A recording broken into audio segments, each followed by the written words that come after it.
The congressman here was the lead sponsor, so I think maybe he John probably Ross, yes. say more about it than I John, can. please. Well, it's difficult for Americans to buy a home, particularly after the last 4 years, sir. But with the president's signature today, we're going to make it easy for people to buy a home without getting hassled. For years, their private personal information has been bought and sold in the open market, resulting in them getting innumerable phone calls and text messages.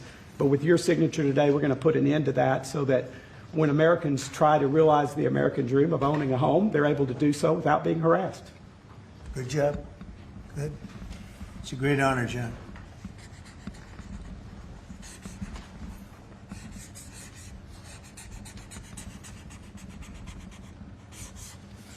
Okay, there it is.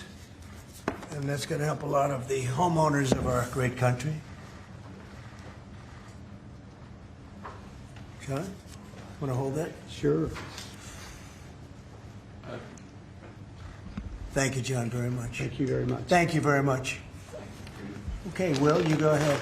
And I'd like to leave you with this gift from a constituent back in Tennessee. Oh, I could use that at night. It's an American flag. That's very nice. I like that. Thank you, Mr. President. Thank you very much. That's very nice. Next, we have a number of executive orders for your attention, sir. Okay. From 1789 until 1947, our nation won some of its greatest military victories under the direction of a Secretary of War operating within a Department of War. Today, with this executive order, you will authorize the current Secretary of Defense and the current Department of Defense to once again embrace this great lineage and once again be named the Secretary of War and the Department of War.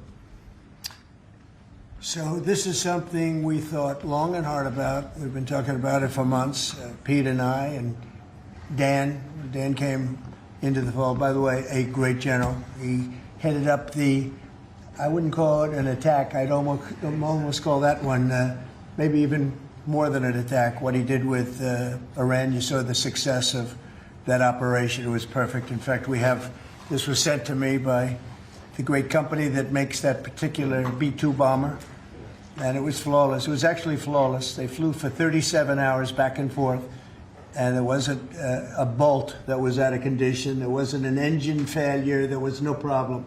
It was a perfect attack, and it knocked out any possible nuclear capability for Iran, which nobody wanted to see, and we weren't going to put up with. So great job, Dan. And we've been talking about this Department of War. So we won the First World War. We won the Second World War. We won everything before that and in between. And then we decided to go woke, and we changed the name to Department of Defense. So we're going Department of War. And I'd like to ask our Secretary of War to say a few words. Pete Hegseth. I think it's a much more appropriate name, especially in light of where the world is right now. We have the strongest military in the world. We have the greatest equipment in the world. We have the greatest manufacturers of equipment by far. There's nobody to even compete. And you see that with this and so many other things. The Patriots are the best. Every element of the military, we make the best by far. So, Pete, I'd like to ask you and maybe Dan Raisin Kane to say a few words, please. Mr. President, thank you.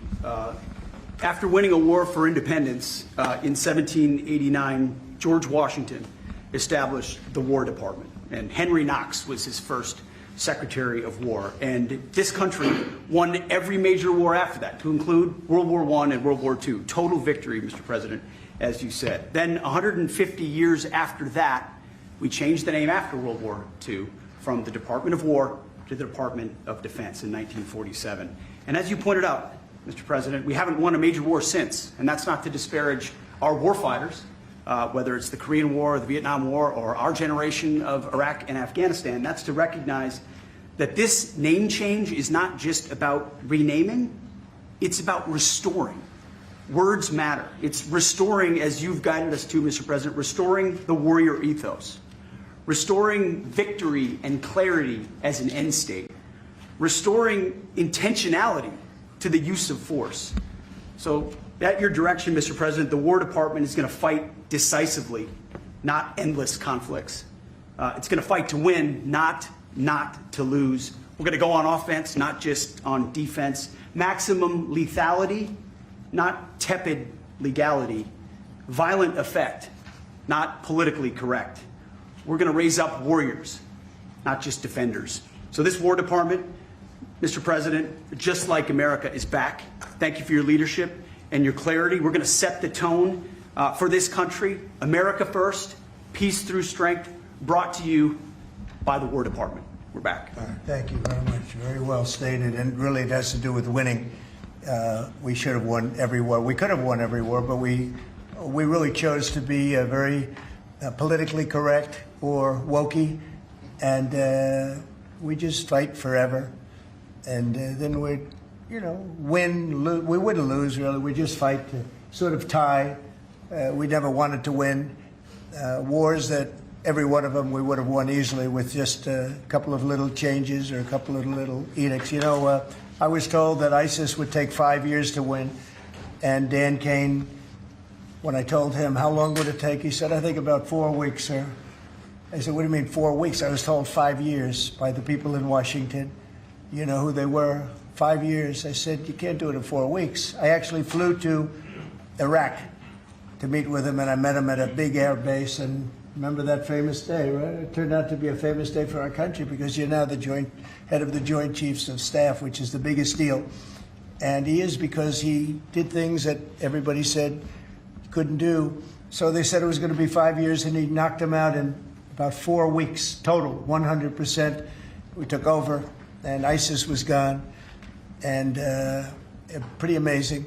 But we never fought to win, and now if we have to fight at all, we solved 7 wars. We have the one that I thought was going to be probably one of the easier ones, and that's with President Putin and Ukraine. And that turned out to be one that's a little bit more difficult, but the 7 are done. They were supposed to be much more difficult to solve. I solved every one of them, and we're going to get the other one done too. But it turned out to be a little bit more difficult than I thought. And it'll get done, or they'll be held to pay. But because they're losing 6 to 7, it used to be 5. I used to tell you 5. Now it's almost 7. I guess 7,000 people last week. 7,813 people, young soldiers, died. Russian and Ukrainian, not American soldiers. But it's a shame. And it's just, they're human lives, and I want to see it stop. But General Kane's done a fantastic job. And again, defeated ISIS, which they said would take a long time. And it didn't take a long time at all, and did other things that people said really couldn't happen. We have the greatest equipment in the world. We have the greatest soldiers in the world. Dan, say a few words, please. Yes, sir. Thank you, Mr. President. It's a true honor for me today to represent the incredible men and women of America's joint force. Today and every day, the 2.8 million service men and women stand ready to fulfill our sacred duty to protect America at home and abroad.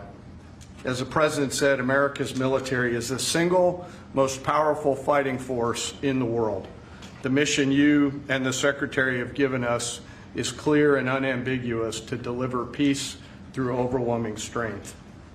And I remind everyone that the U.S. military can reach any adversary at the time and place of our choosing.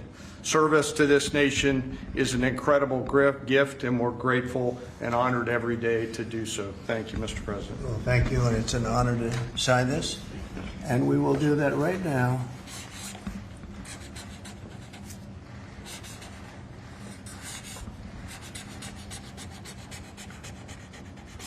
I think that's a big one, I'll be honest.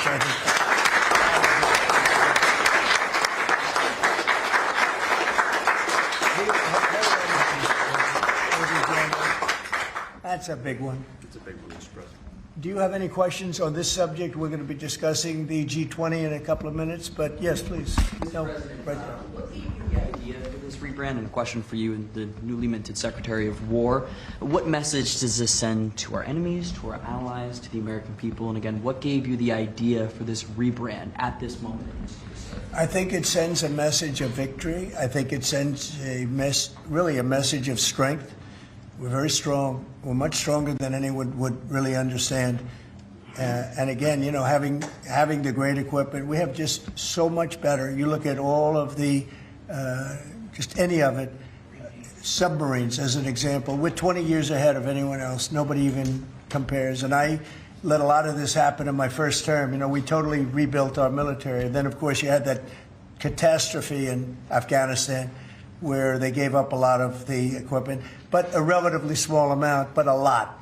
It was a lot in Afghanistan. I think it was the most, General, I'd say it was the most embarrassing day in the history of our country, the way that happened, the way they went to the wrong airport. They should have gone to Bagram, not the local little airport with no security, with tight quarters, etc. You know what happened. I think it was the most embarrassing moment in the history of our country, frankly. That was under the Biden administration. That was terrible. And we were going to be leaving, but we were leaving with strength and dignity. We were going to keep Bagram because Bagram's 1 hour away from where China makes its nuclear weapons. We're going to have that all to ourselves, a big, beautiful place built many years ago from money that today would be the equivalent of, many, many billions of dollars. You couldn't build it. The longest runways, the most powerful runways in terms of load capacity. And we just walked away from it. So stupid. And they were fools. The people were fools. No, we have the strongest military, and I think that indicates we have the strongest military. And, we had it, and we won World War I, we won World War II, we won everything before, and as I said, we won everything in between. And we were very strong, but we never fought to win. We just didn't fight to win. We didn't lose anything, but we didn't fight to win. We could have won every one of those wars quickly, but they went a route that I think was probably politically correct, but not correct for our nation. So I think the Department of War sends a signal. Yeah, please. Mr. You alluded to this a little while ago, but you said that this rename is a, quote, a good reflection of where the world is at right now. How do you square naming it the Department of War when you've been pursuing peace in so many different parts of the world? Well, I think I've gotten peace because of the fact that we're strong. If we weren't strong, those 7 deals I told you about, the 7 wars, a majority of them wouldn't have happened. They happened for 2 reasons, trade and our strength. Those are the 2 reasons. And probably strength may be more important than trade. So if I was very proud of all those wars. Those were wars that could not be settled, and I settled all of them. And we'll get the other one settled also. That'll get settled. But without the strength, we wouldn't have settled any of them. Yeah, please. Mr. President, is it your expectation that Congress will codify this name change in the law? I don't know, but we're going to find out. But I'm not sure they have to. We're signing an executive order today, but we're going to find out. We're going to see. If they do, we're going with it, and we're going with it very strongly. There's a question as to whether or not they have to, but we'll put it before Congress. Do you know how much this rebrand will actually cost? And are there any concerns about, the Pentagon's mission of actually cutting back on spending? Yeah, but not a lot. We know how to rebrand without having to go crazy. We don't have to recarve a mountain or anything. We're going to be doing it not in the most expensive. We're going to start changing the stationery as it comes due and lots of things like that. We're not going to be doing things like have been done in the past when they changed the name of forts that shouldn't have been changed. Those names of the forts should not have been changed, at least for the most part. And as you know, many of them have been changed back already. At the request of the communities, every one of those communities said, we want our name back, like Fort Bragg as an example. The people in that community wanted that name back. They refused to call it anything else but Fort Bragg. So we're not going to be spending very much money on that.